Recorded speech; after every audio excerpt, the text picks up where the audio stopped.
अस्सलाम वालेकुम शाह जी। जी वालेकुम सलाम। शाह जी कैसे हैं आप? ठीक है, मैं खैरियत से? ठीक हूँ, आप बताएं आप कैसे हैं? जी अल्हम्दुलिल्लाह। क्या शाह जी खबरें आज लेके आ रहे हैं आप? शाह जी फिर शहबाज शरीफ साहब ने पहले ट्वीट किया ऑफ टू पाकिस्तान। अचानक पता चला जी कि बड़े भाई साहब के पास पहुंच गए माशाल्लाह से। भाई यही तो इस मुल्क की सबसे बड़ी, मैं तो कहूँगा कि ये बदकिस्मती है कि हम अभी तक वही पुरानी ओल्ड गार्ड्स को लेके चल रहे हैं। नया हमारे पास कोई स्टफ नहीं आ रहा। दूसरा ये है कि जो कुछ ये कर रहे हैं, जो मैंने भी देखी उसके बाद स्टोरी, उसमें यही है जी कि लंदन गए हुए हैं इन्होंने, मेरे दोनों भाइयों ने मुलाकात की है। उस मुलाकात में पार्टी का कोई बंदा शरीक नहीं हुआ। उस मुलाकात में बीबी मरियम भी थी, उसमें नवाज शरीफ शहबाज शरीफ साहब भी थे, नवाज शरीफ के दोनों साहबजादे और शहबाज शरीफ के साहबजादे थे। उसके बाद जो बयान इन्होंने जारी किया या जो इन्होंने मीडिया से बात की, उसमें इन्होंने सिंपल इन्होंने कहा जी कि हम पीटीआई की ये डिमांड, यानी इनके जो आया बयान कि पीटीआई की डिमांड हम इलेक्शंस की नहीं मान रहे, बिल्कुल इलेक्शंस वक्त पे होंगे।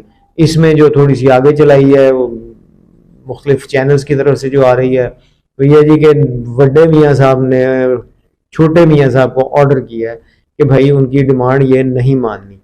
हम लोग चाहे इंतजार में वो चला जाए। वो बात की बात है, हम उस पर बाद में आते हैं। बात यह है कि मैं जिस चीज़ की तरफ इशारा करता हूँ या जिस तरफ मैं जाता हूँ, वो ये है कि भाई आप इस मुल्क को इस्लामी जमहूरी पाकिस्तान कहेंगे या ये ख़ानदानी एक बादशाहत है कि जी आपस में पूरे ख़ानदान ने मिलकर बैठ के, जिस तरह सऊदी अरब में है। सऊदी वो अब किंग अब्दुल अजीज साहब, MBS एमबीएस तो शहजादा है ना, वो खानदान का आगे से हिस्सा है। असल में आले सऊद है जो हुकूमत कर रही है वहाँ पे पिछले जितने भी आप कह लीजिए 30 40 50 60 साल से वहाँ पे हैं। उसका नाम भी उन्होंने, वो पहले ये अरब और वो क्या, इस खत्े का नाम जो था सिंपल यही था ना, अरब था। सऊदी अरब तो इन्होंने बाद में करके जब इन्होंने अपनी हुकूमत वहाँ पे कायम की। अब यहाँ पे भी आप एक फिर शख्सी हुकूमत बना लें, खानदानी हुकूमत बना लें कि जी आपके बाद आपके भाई आएंगे। वो जो सऊद साहब थे उनके आगे से 17 18 बेटे थे।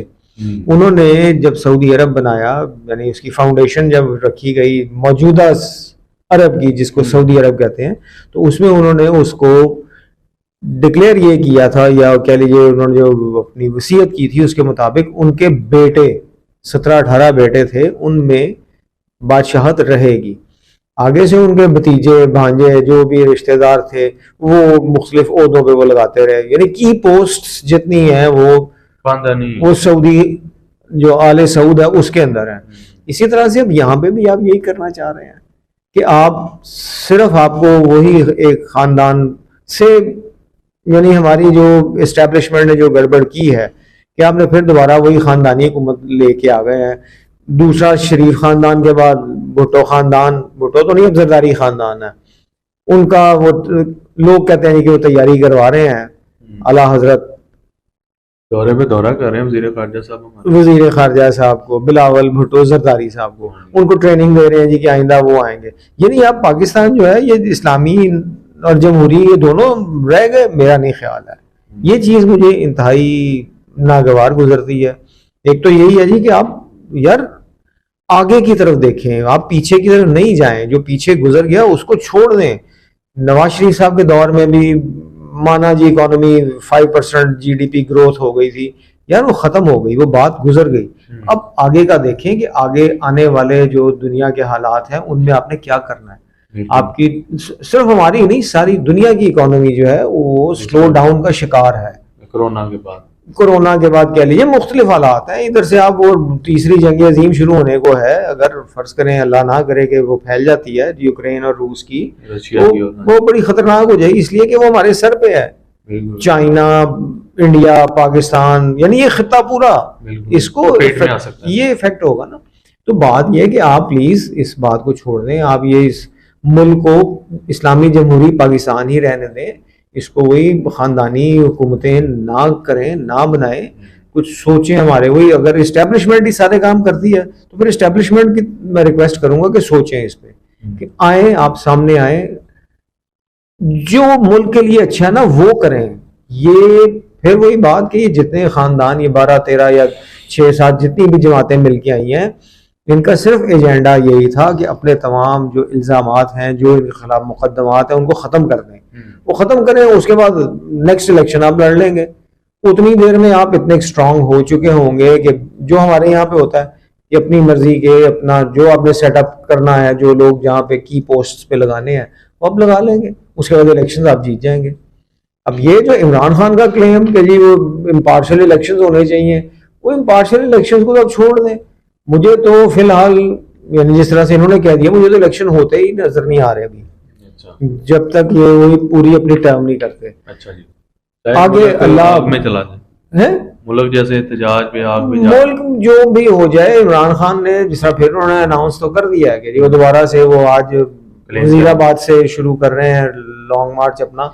गो के ये भी उसमें शरीक नहीं होंगे, इस्लामाबाद जाके ही होंगे, लेकिन उसमें तकरीर भी करेंगे 4 बजे। वैसे भी जो खबरें आ रही हैं कि इस्लामाबाद में तो फैजाबाद पीटीआई वालों ने रोके रखा है ना, कि ये 3 दिन हो गए मुसलसल वो बंद है। बिल्कुल। अब उनका डिमांड क्या है? उनकी डिमांड अब आगे से ये भी आ गई ना कि मेरे कहने के मुताबिक जो एफआईआर दर्ज करें। अच्छा, इसमें भी एक स्टोरी मैंने देखी, उसमें लॉयर्स, बड़े सीनियर लॉयर्स हैं जो इस्लामाबाद के एक्सपर्ट्स, लॉयर एक्सपर्ट्स जी, जो लॉयर्स हैं उन्होंने, सीनियर लॉयर्स ने वो यही बात कही है।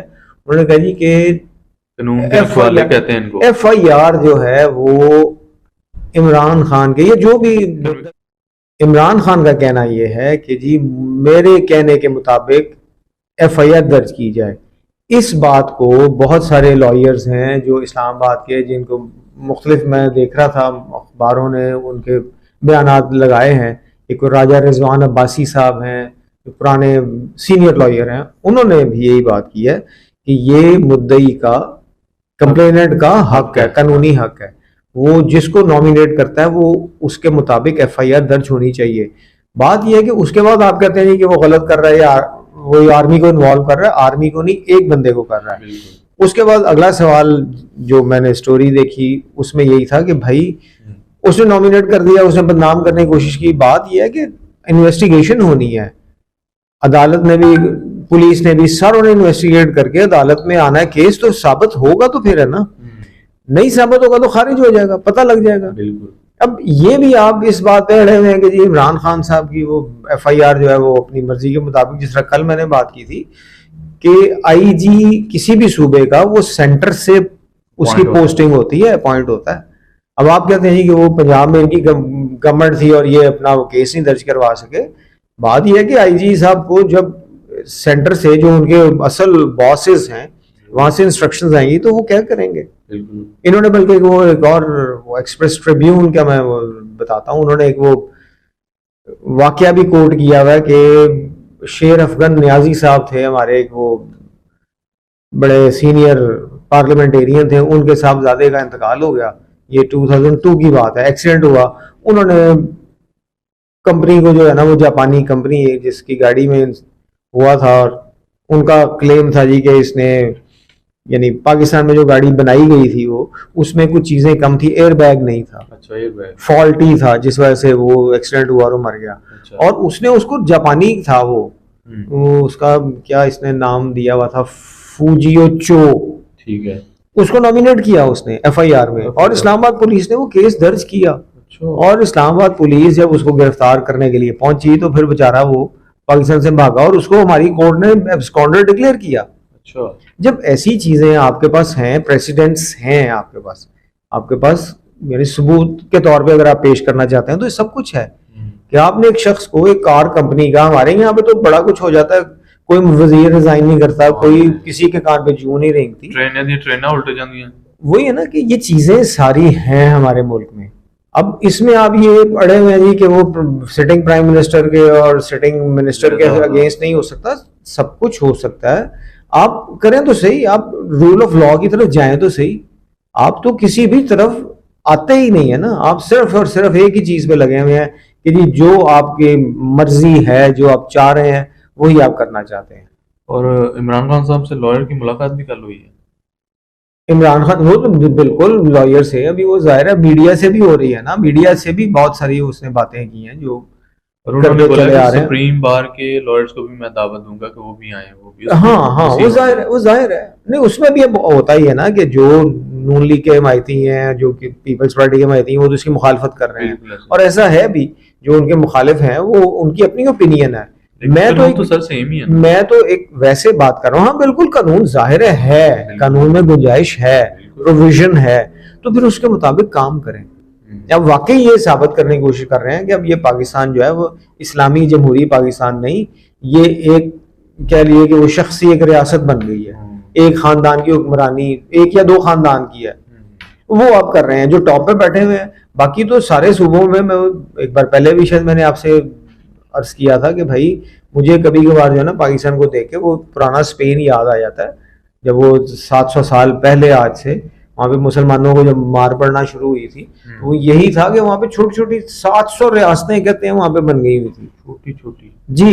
यानी कोई से कह लीजिए कि इकबाल टाउन एक रियासत थी, उधर से कह लीजिए शादरा एक रियासत थी, गार्डन टाउन एक होगा। पाकिस्तान में भी वही कर रहे हैं आप, कि जो जिस जगह पे जो खानदान तगड़ा है वो उस कॉन्स्टिट्यूएंसी उसकी है। जैसे सिंध है, पंजाब है, ये सूबे हो गए ना, हाँ सूबों में भी ऐसे ही है ना, कि आपका जो मसला ये है कि हमें, फिर वही मेरी बात रिक्वेस्ट है कि अपने जो भी इस्टेब्लिशमेंट वाले हैं, जो और बाब इख्तियार हैं, कि भाई मुल्क को बचाने के लिए कोशिश करें, ये चीज़ें ना करें कि जी वो ख़ानदान की, वो लंदन चले गए हैं, वहाँ पे जाके बैठेंगे हो रही है, मीटिंगें हो रही हैं।